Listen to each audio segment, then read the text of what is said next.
हम अब what is programming language देखने वाले हैं। Programming languages are used to create programs that is software. Programming languages program और सॉफ्टवेयर क्रिएट करने के लिए यूज किया जाता है। Programming language is set of rules that perform different operation on computer. Programming language ये सेट ऑफ रूल है, मतलब सेट ऑफ सिंटैक्स है, और इसे डिफरेंट ऑपरेशन परफॉर्म करने के लिए यूज किया जाता है कंप्यूटर पर। क्योंकि हमारी लैंग्वेज कंप्यूटर को समझ नहीं आती, इसलिए प्रोग्रामिंग लैंग्वेज का यूज करना पड़ता है। और इसे टू पार्ट में डिवाइड किया है। One is procedure oriented language और second is object oriented language. तो अब हम इसे डिटेल में देखेंगे। What is procedure oriented programming language? In case of POP, the focus is on function rather than data. POP में फंक्शन पर focus होता है। Program consist of different functions.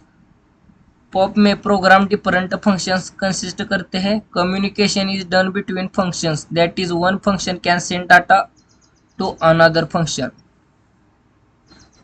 POP में फंक्शन में कम्युनिकेशन होता है।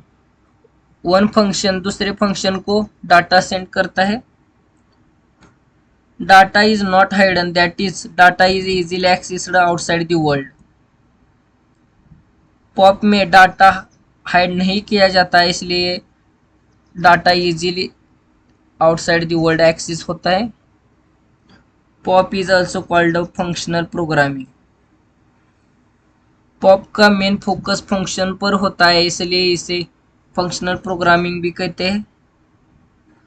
अब हम देखेंगे what is object oriented programming language. OOP contains features of POP and also added some extra features such as class object polymorphism, data abstraction, inheritance, message passing. OOP POP और some extra features से बना है,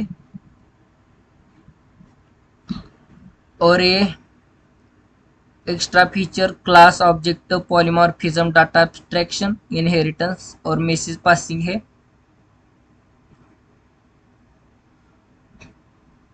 OOP focus on data rather than function. OOP का focus data पर होता है। Data is hidden, that is it can not accessed outside the world. OOP में data hide किया जाता है, इसीलिए ये आउटसाइड द वर्ल्ड एक्सेस नहीं होता। New data and function easily added whenever required. OOP में न्यू डाटा और फंक्शन इजीली ऐड कर सकते हैं जब उसकी नीड हो।